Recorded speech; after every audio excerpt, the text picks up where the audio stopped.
é Deus. Porque o Senhor é Deus. Fala conosco, Senhor. Amém. João capítulo 4. Nós vamos ler versículo 13 ao 15. E o texto diz: Jesus respondeu: quem beber dessa água terá sede outra vez. Mas quem beber da água que eu lhe der, nunca mais terá sede. Ao contrário, a água que eu lhe der se tornará nele uma fonte de água a jorrar para a vida eterna. E a mulher lhe disse: Senhor, dê-me dessa água para que eu não tenha mais sede, nem precise voltar aqui para tirar a água. Pode sentar. No mês, semana, dia Nacional da Mulher, nós olhamos para o texto sagrado e vimos que a Bíblia está cheia de desabafos masculinos. Não há um salmo de 150 salmos escritos assinados por uma mulher.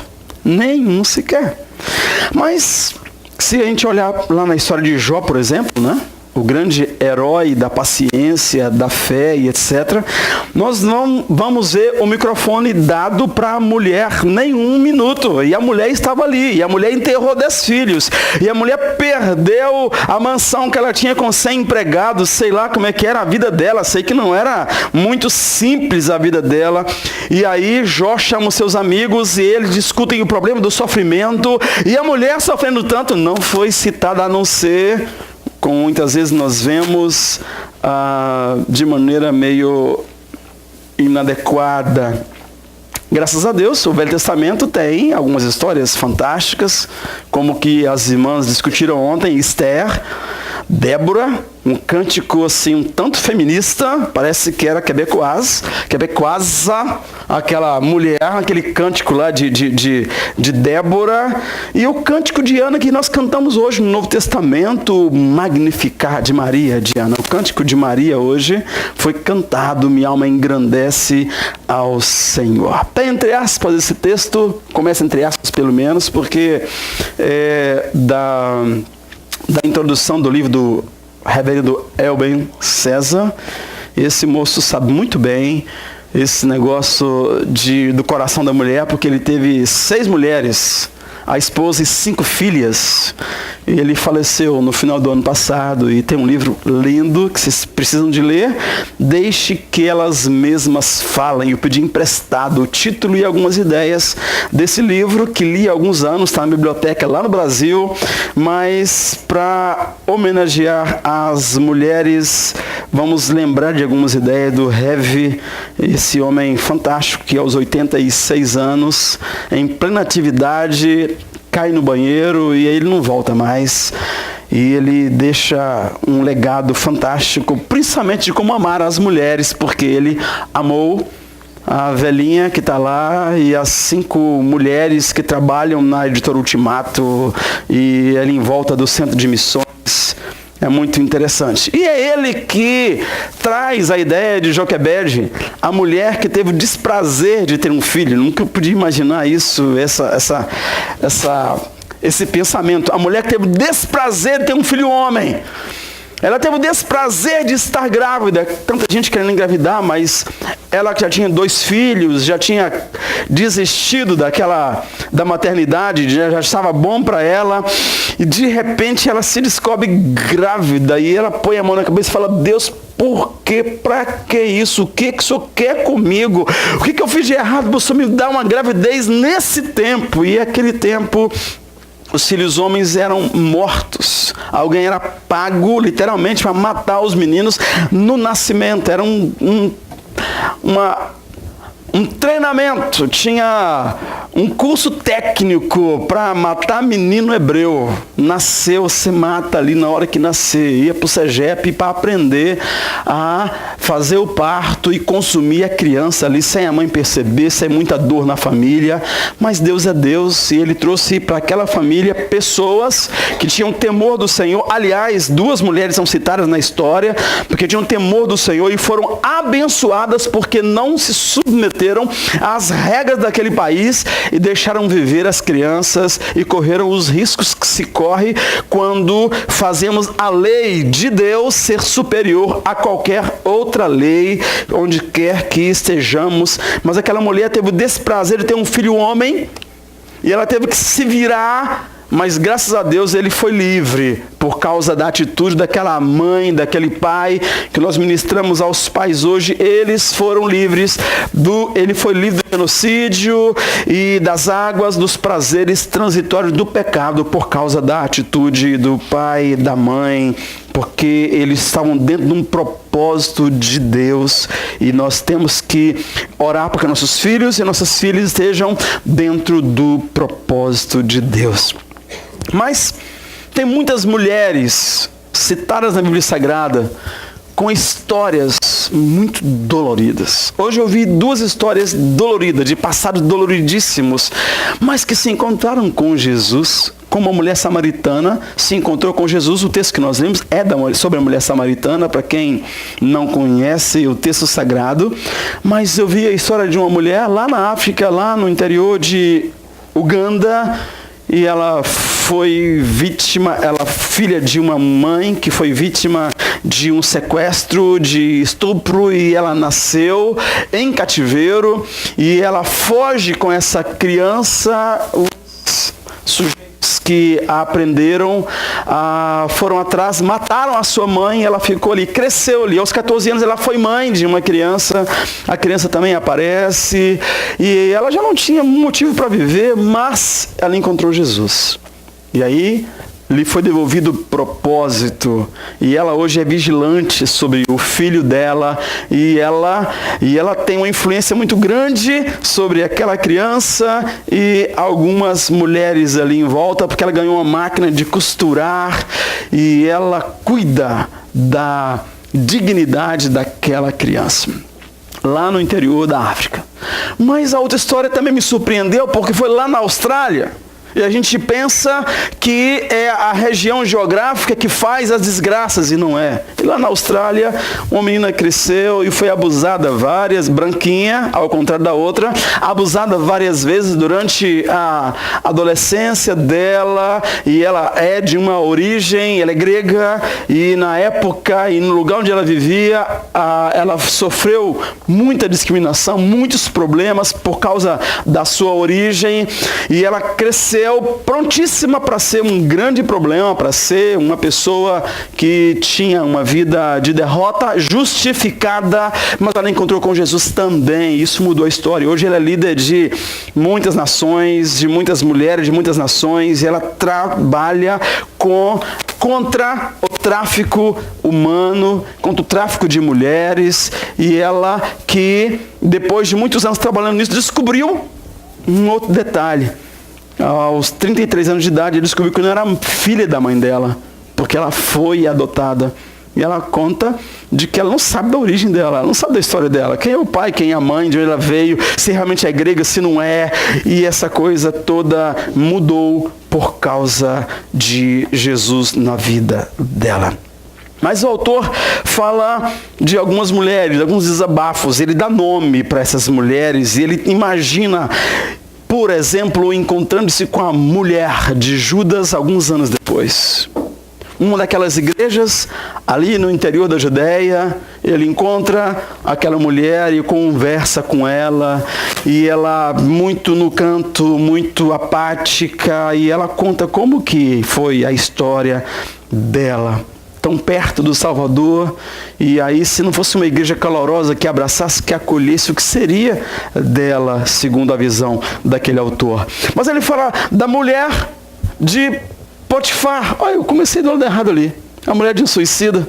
A mulher do sacerdote que manipulou a morte do Messias. Imagina, aquele sacerdote da época que manipula naquela Páscoa, naquela semana, ele manipula, ele controla, ele leva a massa a crucificar Jesus. A mulher daquele homem conversando sobre isso, como que isso afetou a ela, a família dela, sabendo depois que aquele homem que foi crucificado era o Salvador.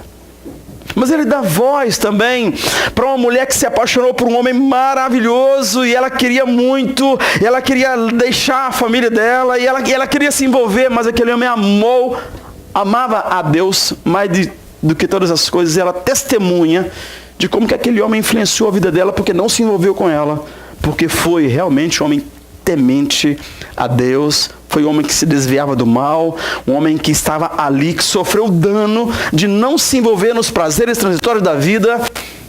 E aquela mulher então fala como que a vida dela foi transformada porque não se envolveu com o homem que ela amou, e como que foi a situação, a possibilidade de o seu marido Potifar, líder daquela nação do Egito, que viajava muito, que deixava sozinha, abandonada, à mercê dessas possibilidades, e ela conhece a Deus por causa daquele homem. Mas o autor imagina encontrar uma mulher, na média de uns 55 anos, 30 anos depois de um grande episódio na vida dela, a mulher que perdeu a cabeça.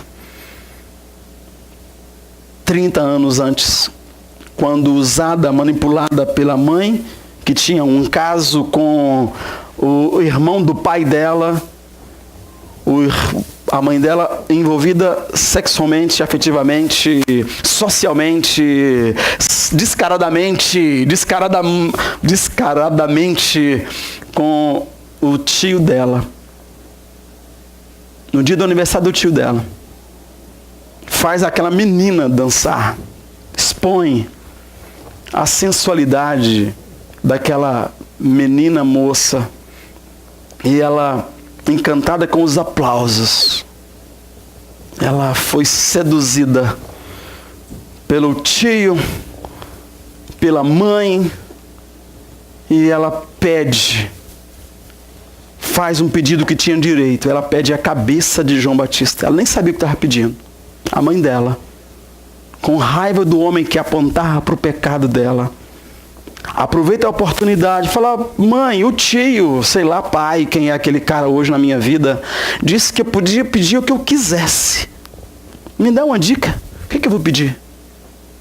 Filha, eu te dou o que você quiser, mas pede agora a cabeça de João Batista num prato. E ela pediu. Era uma adolescente.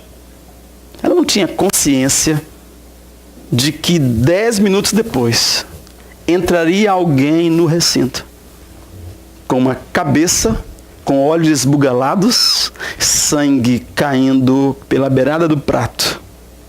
Entrega para ela.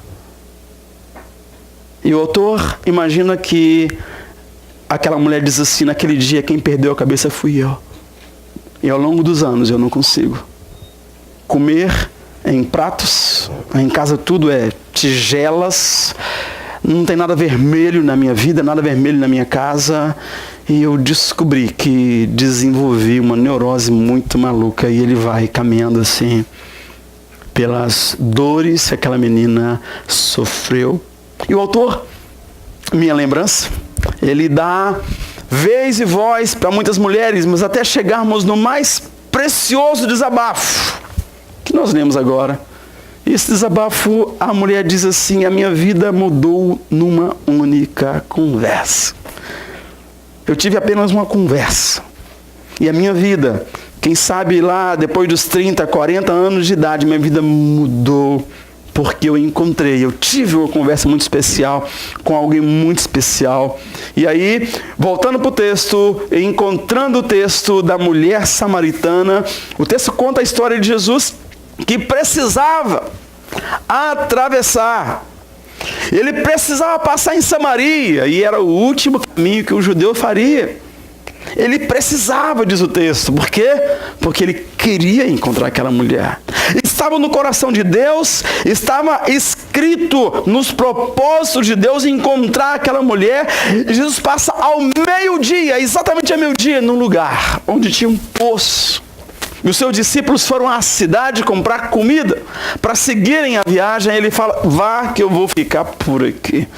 E ao meio-dia, a hora que ninguém aparece para buscar água, aparece uma mulher Que a água se busca ou de tarde, quando o sol já se põe, ou de manhã, antes do sol se levantar, mas ao meio-dia, exatamente, porque ela queria estar sozinha ali, aparece a mulher para buscar água. E aquele não era um poço comum, queridos.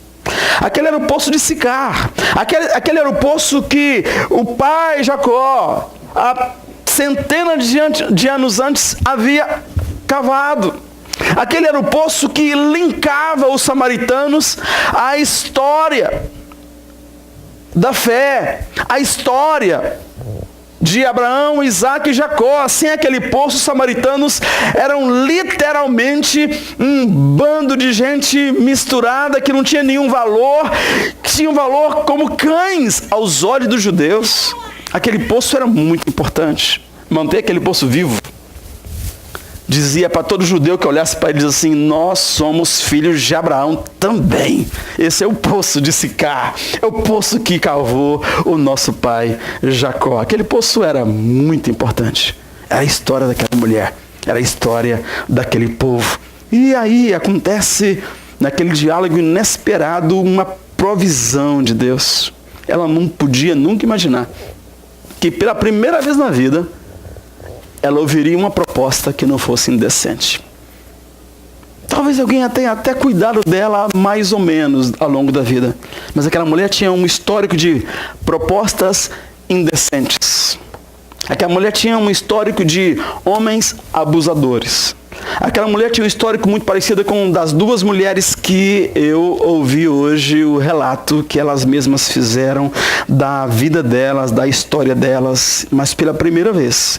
Ela ouviu, como as outras duas mulheres, uma proposta decente na vida dela.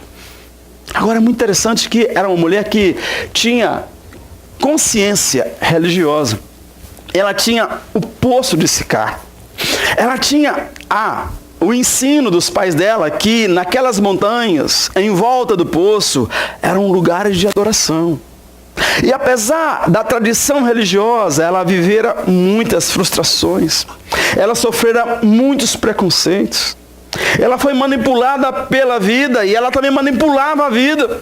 E Jesus então olha para aquela mulher e pede água para ela. E ela nega-se a dar água. E Jesus então se apresenta a ela dizendo: se você soubesse quem te pede água, você lhe pediria água viva e nunca mais teria sede. E ela fica ouvindo aquele homem falar, comparando com os outros homens, que hora que ele vai começar a me explorar, que hora que ele vai começar a exigir algo, que hora que ele vai começar a roubar de mim, que hora que ele vai começar a fazer como todo mundo fez na minha vida. E essa hora não chegou, e a esperança e a salvação vieram para a vida daquela mulher, e foi alguma coisa que fica registrado. E eu louvo a Deus por esse testemunho, porque isso é modelo para você, mulher, para você, homem, para qualquer um de nós. Tem um processo na vida da gente que acontece depois que nós conhecemos a Jesus. E esse processo de mudança muitas vezes começa com uma surpresa. Nos surpreendemos. Aquela mulher ficou surpresa de um homem vir até ela. Eles vinham, mas vinham de maneira disfarçada, vinham escondido, vinham exatamente sem a hora e o lugar que ninguém pudesse ver. Exatamente porque estavam sozinhos ali, ela disse: lá vem mais um na minha vida. Ela se surpreende quando ela descobre que ele não veio para abusar dela. E ela duvida, e ela fala: quem é você? Como é que você vai tirar água se você não tem nem corda? Se você não tem um balde? Onde você vai tirar essa água que você disse que se eu beber, não terei mais sede na minha vida? Que água é essa? Quem é você? Onde vai tirar e como vai tirar? E depois que ela duvida disso, ela continua ouvindo, e ele faz para ela uma pergunta que foi a prova tanto para ele quanto para ela. E ele diz para ela assim: ok, não tem problema, vá lá e traz o seu marido. Ela falou: eu não tenho marido. Ela podia ter mentido para ele. Ela podia ter dito que era viúva. Mas ela disse: eu não tenho marido. Não é a minha realidade. E aí ele responde para ela: eu sei que não tens marido, e o homem que dorme com você, que te explora ultimamente, não é o seu marido. Mas a maneira como ele falou isso, sem julgamento, sem condenação, o olhar dele, a maneira como ele coloca isso, foi a prova de que realmente não era um homem comum. E ela então se lembra, depois de várias tentativas de se esquivar, ela se lembra de que o pai Jacó e a tradição religiosa apontava para o Messias que viria para salvar-nos dos nossos pecados. E ele então se apresenta dizendo: eu o sou, eu que falo contigo. E aquela mulher que já vinha sentindo alguma coisa no coração dela, agora ela sabia o que era e por que era. E aquela mulher que vivia o tempo inteiro tentando fugir das afrontas do abuso, do preconceito, de tudo aquilo que ela vivia, tanto dos homens quanto das mulheres, da sociedade, quanto de todos em volta dela, aquela mulher agora ela encontra na vida dela o propósito. Ela encontra na vida dela alguém que cuidasse dela, que olhasse para ela de maneira diferenciada. E aquela mulher, ela tem um ímpeto muito interessante. Ela sai dali, ela corre dali, sabe para quê? Para testemunhar daquilo que lhe aconteceu. Era tão forte, aquela experiência, aquele encontro com Jesus, foi alguma coisa tão forte que eu fico imaginando que aquela mulher fez uma cena feia. Ela saiu correndo e entrou na cidade. E ela correu, sei lá, os 800 metros, 1 quilômetro que tinha entre o poço e a cidade. E ela corre, e ela chega naquela cidade. E ela chama a atenção das pessoas pela maneira como chegou na cidade. E aí pergunta para ela o que aconteceu. E ela fala o que aconteceu. Eu encontrei o Messias. Ou o Messias me encontrou.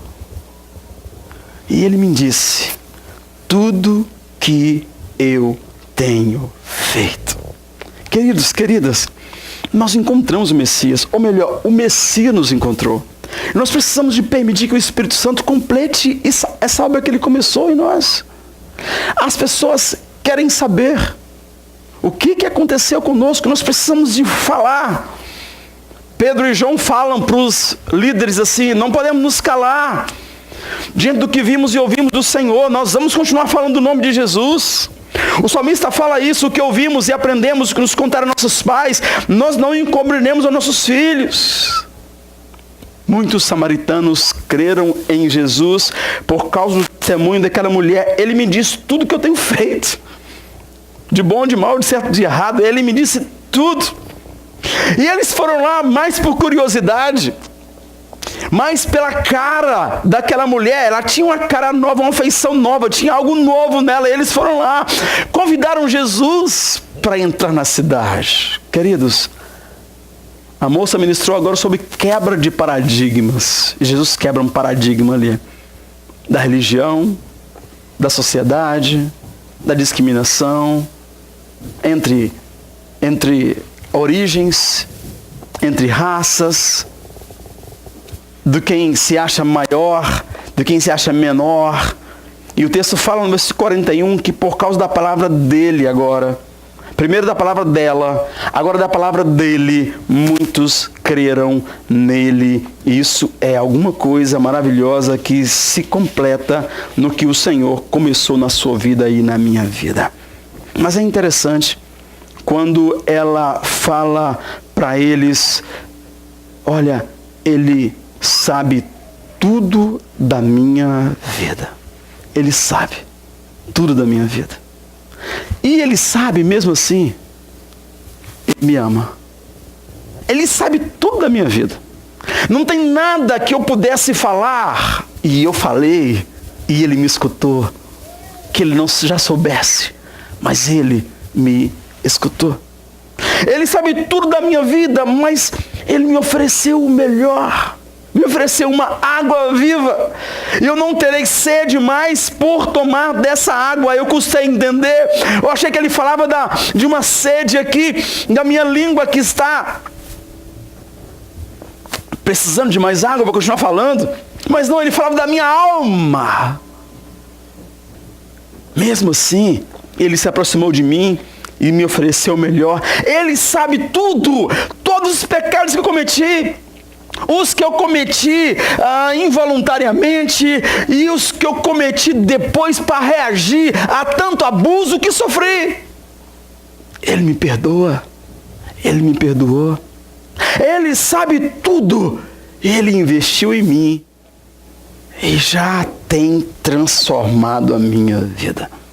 Ele sabe de você, querido, querida. Mas Ele escolheu você. Como escolheu a mulher samaritana, como escolheu Maria Madalena, citada aqui agora mesmo, com a primeira pessoa que foi encontrada pelo Senhor depois da ressurreição. Ele escolheu você como escolheu Esther. Ele escolheu você como escolheu Moisés. Ele escolheu você. Ele escolheu você por você. Ele morreu por mim. Ele morreu e ressuscitou. Te convido a orar comigo. Fique de pé comigo para orar. E a minha oração é pedindo que você saiba que Ele te ama e Ele te oferece o melhor. Ele se aproxima de você hoje para te transformar, para te perdoar. Ele te escuta. E é uma escuta que gera milagre para você. Feche seus olhos.